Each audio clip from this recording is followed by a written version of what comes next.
Good afternoon, everybody. I'm Erica Bond. I'm the Vice President of Justice Initiatives here at John Jay College. A couple of announcements and remarks before we hear from our last speaker of the day, Jeremy Travis, who we're really thrilled to have here to give us closing remarks and wrap up this really informative day that we've had together to talk about New York State bail reform. I want to thank you all for joining us today, both here and at home. I really appreciate all the time, the attention, and the dialogue that we've had here today. I'd also like to note one thing, which is that somebody left their laptop or some device. It's at Public Safety, so if you're missing your device, please go pick it up. We don't want to keep it. And the other thing I just want to add as a parting thought is that there was a lot of dialogue today about the role of the media in New York State bail reform and the public dialogue about it. And this is not the end of this very important conversation. We do want to keep this dialogue going, and we do want to address that very important issue. And so please be on the lookout. We will be sending out an announcement about an upcoming panel. This will be fully online, a webinar that will address that very topic.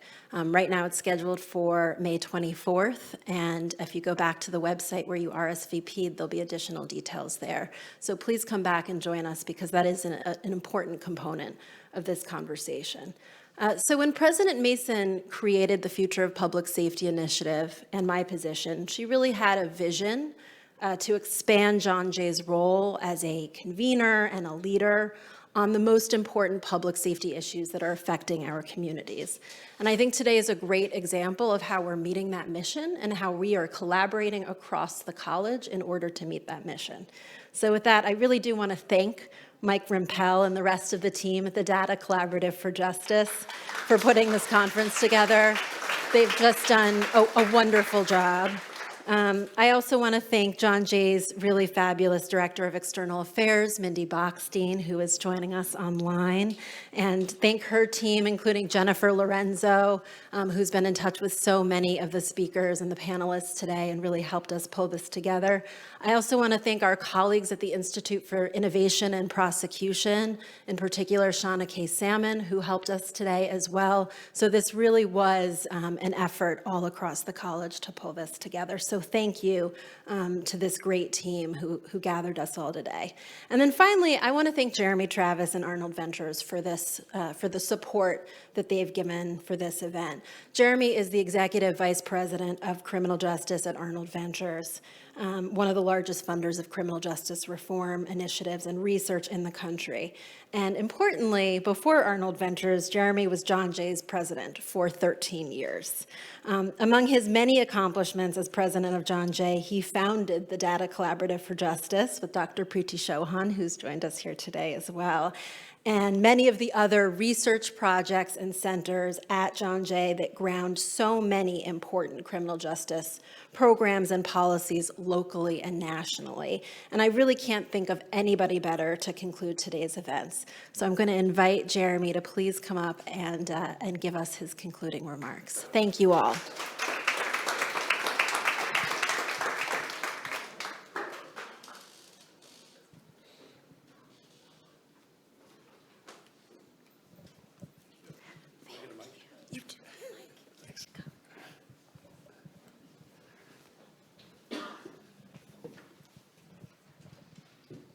Good afternoon, everybody. Time for that wake-up moment at the end of a long day. Everyone just stand up, stretch for a second, because we've got some things to talk about before we leave. Come, a little energy. Where is it? There we go. See, it feels better. Okay. You can sit down. So, as Erica mentioned, I'm here wearing many hats. First of all, I love this college. Always glad to be home. I love being a guest of President Mason. Carol is here. Carol and I have collaborated on all sorts of schemes and dreams over our time together, and this is another one. So it's good to be in your home, President Mason. It's also nice to be here to celebrate the Data Collaborative for Justice and to be here with Preeti Chauhan, my colleague who helped launch that effort, and to see this event hosted by our baby, right? So here it is. It's pretty cool. And it was really odd for me to hear Aubrey Fox remind everyone that I was the first director of CJA many years ago. So there are many connections here.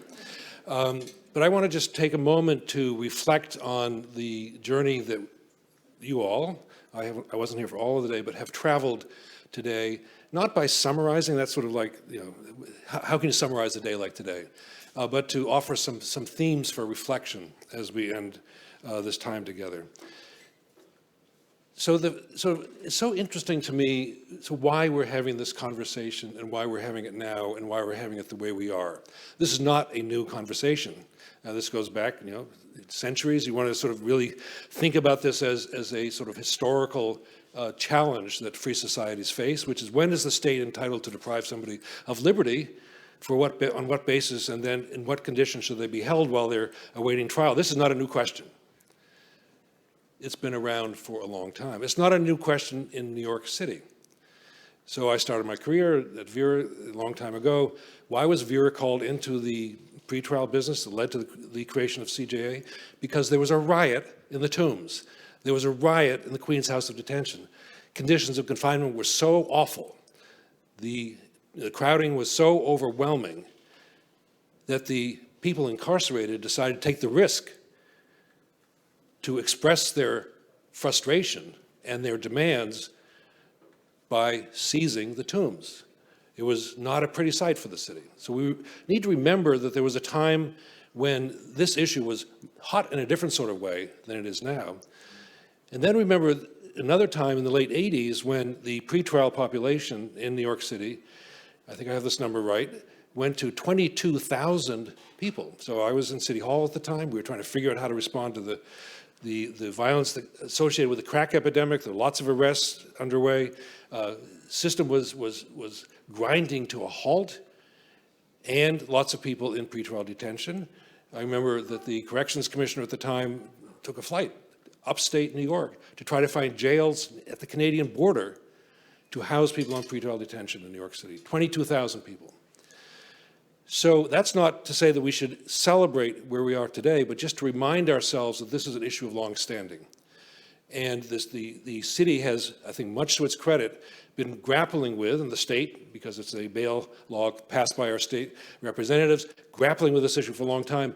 And today should be a celebration of that long-term successful trajectory. Vinnie Schiraldi's not here anymore, but he published a paper once that said that the pretrial detention rate in New York City is the same as European cities.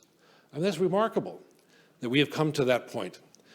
It's not a celebration. It's certainly not a celebration of Rikers Island, but it's a recognition that this issue has been with us for a while.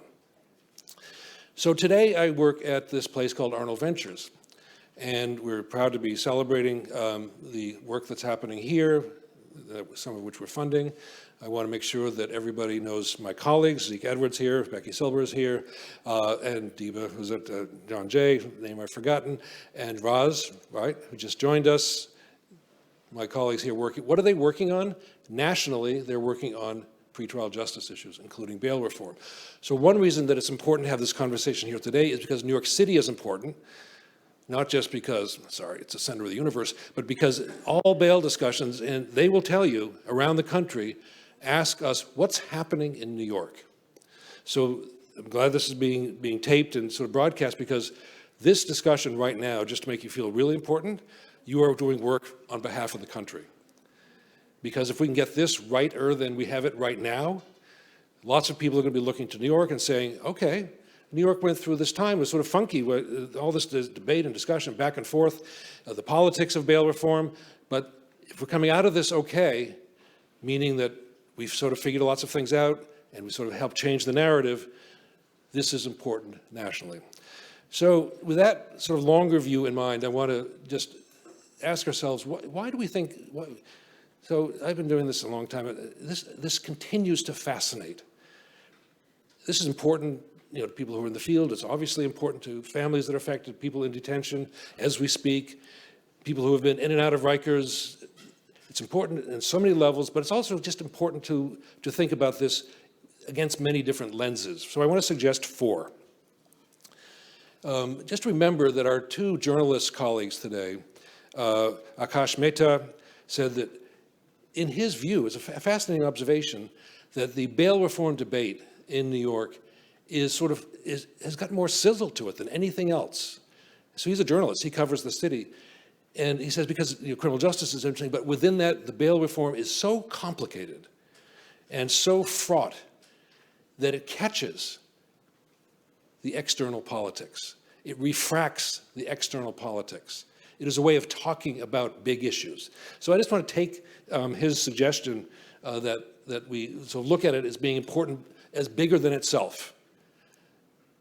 As fascinating as it is on its own terms, it's important because for bigger reasons. So, Errol Lewis, who, my God, is this guy wonderful?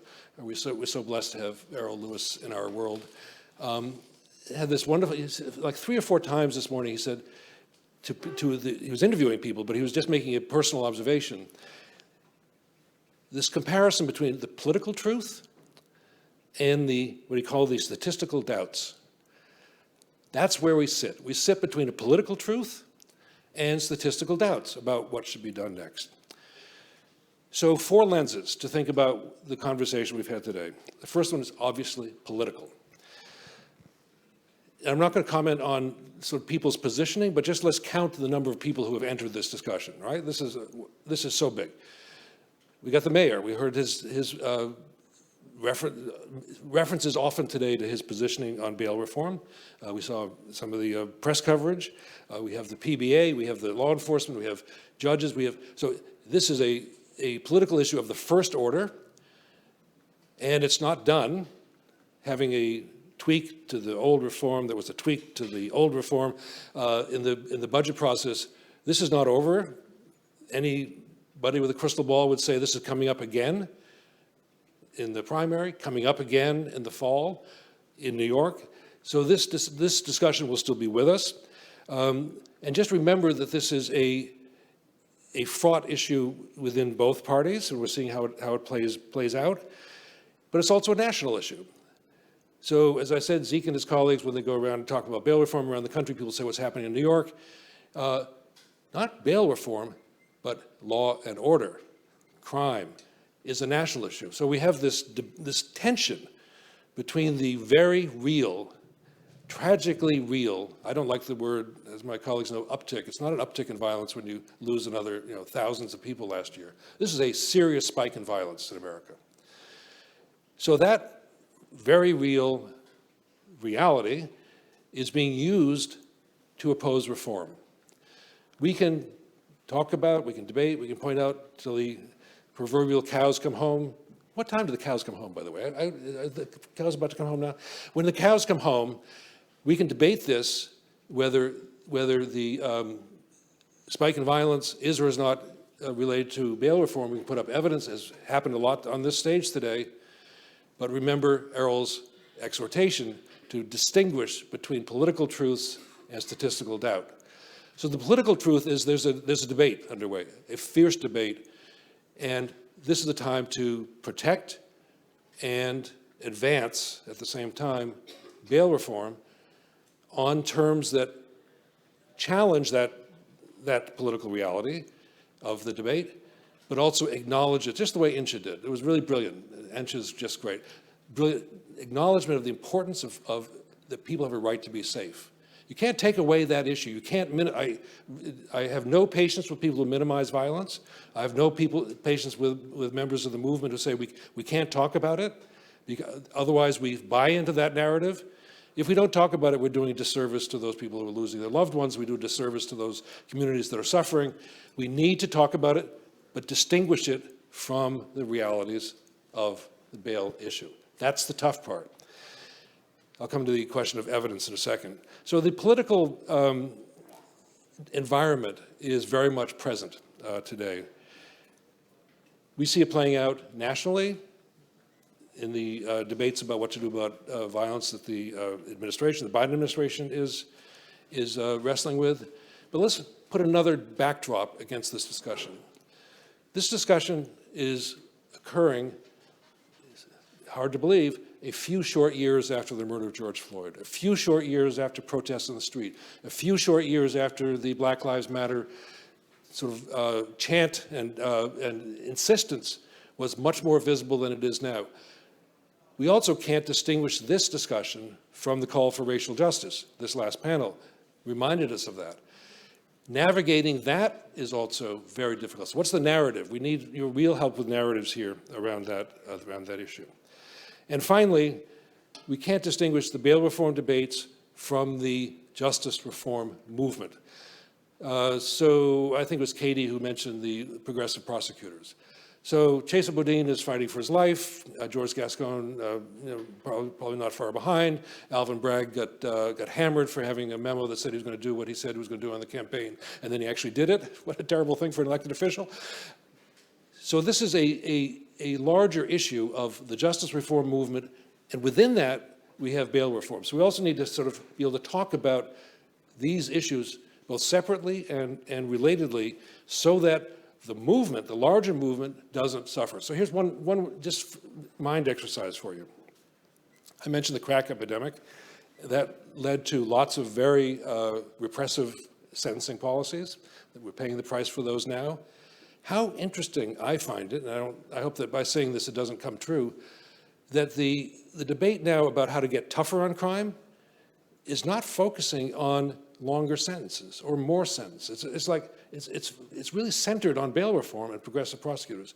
Let's keep it there and sort of push back. Tennessee just did something terrible, which was to say 100% truth in sentencing for criminal sentences rather than whatever it was before. Maybe there's some other examples of where the old tough on crime debates, which led to longer sentences or reductions in discretion, played out that way. We're hoping that doesn't happen. So the second filter that I want to suggest that we saw here play out after the political filter and sort of recognizing this as a political moment was this great discussion about values. So we data geek types don't always like to talk about values, right? So what the numbers show, evidence, I'll talk about that in a second. Is it statistically significant or not? Is it up, is it down? Does it work? What's the dosage? We love that stuff, can do that all day. But let's separate all that from a discussion about values, because implied in the discussions we heard today were deep questions about our values. By our values, I mean our democracy's values, the American experiment's values. And I loved hearing the discussion that we had today about the Constitution. Let's remember the Constitution. Let's remember the values, lots of problems with the Constitution, but the values implied in that Constitution. Let's remember due process. Let's remember the presumption of innocence. Let's remember the prohibition against, guess what, excessive bail. Let's remember the guarantee of a speedy trial. So the language that we can use that I think helps us find common ground with others is the language of defending our Constitution. Just think about it. Work it through in your discussions. There's a language here that can bring lots of people to the table, I hope. It happened today. But the values are more than constitutional values, I think, that are important here.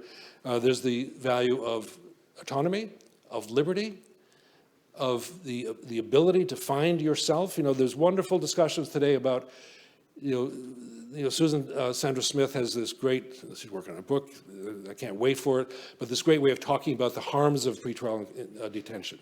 And our team just published an updated version of what's the title of it? The hidden costs of detention? Hidden costs. There's really great social science evidence about how detention is harmful, but also can be criminogenic, right? So we can talk about that, and it's counterintuitive for lots of people. But let's talk about it in very human terms, about what it means to keep your job, what it means to stay with your family, what it means. So one of our panelists, I forget which one, maybe an assembly member, what was her name, Walker, who said there are no families on this stage. It's the families who should be here. It's the people who should be here. So that value, the way to express that in terms of values is the importance of your ability as a human being to find your own way, to realize your own potential, and the importance of society to respect your dignity, which applies both to people while they're incarcerated and to people while they're not incarcerated, if they're under state supervision. So if we talk about what it means as a human to have that respect from your government, in ways that you are treated, even in your most difficult circumstances, then we've found another values-based place that might provide some common ground. The final value that I would just highlight that come up again and again is the value of safety. So there's this great discussion, Sandra Smith mentioned this and others mentioned as well, but what do we mean by safety? So the measurement issue here is often rearrest rates. Sometimes people talk about recidivism. Sometimes people go bigger and talk about crime. Good measures, they're not meaningless, but they're not as meaningful as we would like measures to be. And the important way to think about the value that we're trying to advance here, that came up again and again and again, is community well-being, community health. What does it mean for community to work? What does it mean for people to trust each other? So it's not saying that the other values are less important. They're really important, and they're part of the debate. But every once in a while, you can sort of jump the debate up another notch to the level of values. So safety can be redefined. So let's think about a third lens on the discussion, which is this question of evidence. So this is the heresy I'm about to speak. So the cameras are on. That's okay. I don't mind. We worship at the altar of evidence-based policies to our detriment. As much as we should care about evidence, we have to be very careful about idolizing evidence. So I've lived my life promoting evidence and data and transparency. I'll come to that in a second. But let's be really careful about making the discussion only about evidence. So we have a debate where people say on the stage and that the discussion about the impact of bail reform on public safety is not consistent with the evidence. That is true. Thank goodness it's true. Sandra said it's true nationally. Mike put out a report that said it's true locally. The New York Post said it's true, even when criticizing the PBA data, the police department data, all true. But if you only stop there and say the evidence belies that assertion, we lose the argument. Because, remember Errol, politics, the political truth is bigger than the evidence. So the challenge, I think, for all of us is how to wrap the evidence into a discussion about things that are not evidence, right? How to say it's something bigger, different, better, however we want to go. But as much as I love evidence, and happy to be here with Preeti and see Mike Rempel taking over the Data Collaborative for Justice, that's all we did. And we were very careful all the time, every report that Preeti published, just to talk about the data, just the facts, just to stimulate discussion.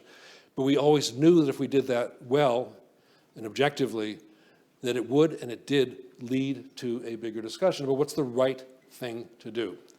What is justice beyond what is statistically true? So evidence is great, but let's just be careful about making that the only framing for the discussion. But the evidence is that we have available to us. I think we have more tools than we usually use. The hidden cost of detention is an important one. We need to, that report is out. You can go to the Arnold website, you can find it, get it circulated, get a lot of attention. But it's a way of recognizing the human cost of being in detention, which is that you could lose your job, you could lose your family, you could lose connectivity, you could lose connection to health care. And we could document all those things, but the important thing is that fact, even a short time of detention, can have significant consequences for your life. So the way to talk about the evidence is just not there's a cost and here's the cost, but to talk about it in personal and human terms. I love data. I love data because if properly presented and captured and honestly discussed, data is the tool of democracy because it's a way of holding our government accountable for what they do in our names. So another initiative we have underway at Arnold is to work with prosecutors to make their data publicly available. I mean, it's just unspeakably inconsistent with our democracy that we have people who wield state power to deprive people of liberty either by charging them or recommending bail or sentences, who don't hold their operations open to public interrogation. I'm not talking about just by journalists or just by academics. I'm talking about the public. Prosecutors run for office. They are elected by us. Yeah, every public official works for us, but these are elected by us. We're the only country in the world that elects these people, and then they don't publish the data. Is this a resource issue? Of course, that's what we hear. Should they have data analysts? Should they have better data systems? Of course. But we should demand that they have that capability in the name of their accountability to us and our democracy. That applies as well to judges. We had a great discussion here about judges. It applies to prisons. It applies to jails. It applies to public defenders. Sorry, guys, you have to be accountable too. It applies to people who run probation and parole agencies. They do their work in our name. We are entitled to know what they do. The easiest way to actually track, other than journalistic sort of getting in the weeds, is to look at the data of their operations. And then we can send smart students from John Jay, thank you for your question, by the way, to do some analysis in your DA's office. Imagine, right, if we just opened it up and said, what about Eric Gonzalez, with our funding and from WT Grant, published a report on racial disparities in his office. I think, Insha, that's probably the third DA. You did the work with Chisholm and then with Cy Vance. There aren't many. Why doesn't every DA's office have an annual report on racial disparities in their prosecution? Why aren't we demanding that? So the movement is really missing the point, which is democratic accountability. So the data and evidence lens is not just the stuff that we talk about in terms of crime, it's really about a public accountability. Speaking of data, let's talk about the understanding that we have or don't have about the rise in violence in America. So people say, what's happening? Everyone's got a theory. Mine has a lot to do with the pandemic. It's guns, there may be more guns, but but the theory is we're still at theory stage, hypothesis generating stage, rather than real strong knowledge stage. And we have to just say that to people. We really don't know. Now, journalists don't like that answer. Sorry, but that's probably the right answer. At the same time, we should quickly acknowledge how extreme the level of violence is. And by that I mean violence has always been too high in communities of color in particular, and it's now extreme. Thousands of lives lost last year because of gun violence. But who's doing the work to try to understand what to do about it? Carol's program on reimagining safety is important. I have my own concerns about what's happening in New York City in terms of whether anything that's now being talked about is going to bring levels of violence down. But there's a discussion we should not shy away from, in my view. Violence is not anathema to the reform movement. It actually has to be central to. And then the fourth lens for our time together today, I think, is in some ways the biggest. Maybe the Constitution is the biggest, but this is a question of social justice. So how many times today did we hear people talking about the need for services, or Russ just said resources, resources, resources. The DA said the Queen's DA was proud of how many programs they had to help people who were prosecuted in that county when he was there. So the social justice imperative should require us to keep a very big frame on the bail reform question. Both attention to what's happening to people who are incarcerated. There will always be jails. They should be humane. I'm on the Lippman Commission. Thank you, Judge Lippman, for moving the debate to shut Rikers and build humane jails. But remember the CJA data about how many people are out under supervision? That's a population of New Yorkers that we don't pay enough attention to, and their needs, and what would help make their lives better. That's the social justice imperative, is for us to pay equal attention, maybe, I don't know what equal means, pay sufficient attention to what is the lived experience of being out awaiting trial. I don't know if you know this, but our colleagues at CASES won an award 2 days ago, a national award for their Nathaniel Project. Great honor for them, and I think particularly fitting for Joel Kopperman, who's leaving Cases after running it for many years. And Joel sent me the video that was produced by the National, it's an insurance company that gives this award for outstanding services on the Nathaniel Project. And this was to me just this great, I encourage you to look at it, this great illustration of if we paid attention to the individualized needs of the people who are out on pretrial release, and we're serious about it, put resources behind it, in this case it's mostly mental health resources, boy, would the world look different. And there's nothing like, on that video, you see this young man who's out on ROR release, who, by the way, was given an offer, we were talking about plea bargaining, of was it a year or two, if he pleaded guilty. And he has social workers showing up to his house to help him with his medication, and he has phone numbers for them. So here we have, with our expenditure, taxpayers' expenditures, the ability to provide something that is absolutely needed, has a criminal justice purpose, but absolutely needed under a social justice rubric. Now, it's an interesting, I'll say, sort of philosophical question about why people should wait to be arrested and charged before you get something that you might be entitled to under some other understanding of what a just society looks like. That's a big one, right? And I think Katie again was saying something about we need more housing, we need more, we do. But at a minimum, for this group, there's an argument to be made for more support. And I know that Zeke is thinking about this a lot at Arnold. And it ranges from housing to mental health to substance use treatment. It also relates to the question about intimate partner violence. That's really under-resourced, under-conceptualized.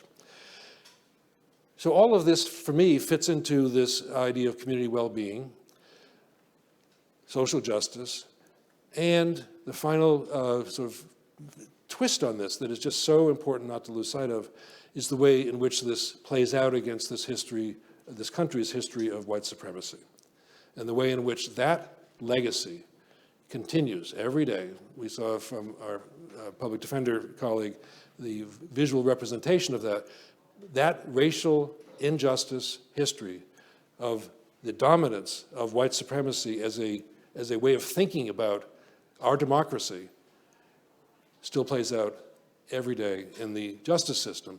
So that has to be foregrounded all the time. It can't be ancillary, can't be second thought, has to be foregrounded. There's a big role for data there, there's a big role for advocacy, there's a big role for community organizing. So when we think about what brought bail reform about all these years ago, I don't know, if you would agree with this, it was driven, legislators did what they did, and it was driven a lot by community organizing. And I'd love to hear from anybody who's closer to this than I am. Is that community organizing as vital and vibrant today as it was then? Not just to sustain bail reform, defense, but also to broaden the discussion, offense, so that we're paying more attention to the social justice imperatives. So we come to an end here, and just to go back to where we started, Senator Gianaris was asked by Errol Lewis to describe the sausage making. What happens in the legislature? It was great. Gianaris doesn't get enough credit for what he's done here, but it's a great description of sort of the back and forth of legislative drafting and tweaking. So that sausage making is what happens. It needs strong advocacy. But let's take a big step back and just remember that we all have a role to play here in promoting better policies, criticizing what's not working, advocating for something better, and being honest and not shying away from the tough topics. There are a number of tough topics in our field, and not making a trade-off between individual rights and public safety, as someone said on the stage, not being afraid to admit error. Don't you love the reference to nurses? Oh, it was so poignant. I've been here all day. I'm a nurse. I don't feel comfortable here because people talk differently about this in my profession than in our profession. We talk about evidence, we talk about healing, and some people die in our care. And we go back and we ask, could we have done better? That's the attitude that we need to, could we have done better? What how do we think about each one of these instances as an opportunity to do things better? And in the middle of all that, let's not forget the people on whose behalf we do our work. They're not here, all of them. I hope they're represented in ways that we all represent. But when we care about justice, we care about individuals, we care about families, and we care about our aspirations for a multiracial democracy in our country. Thank you.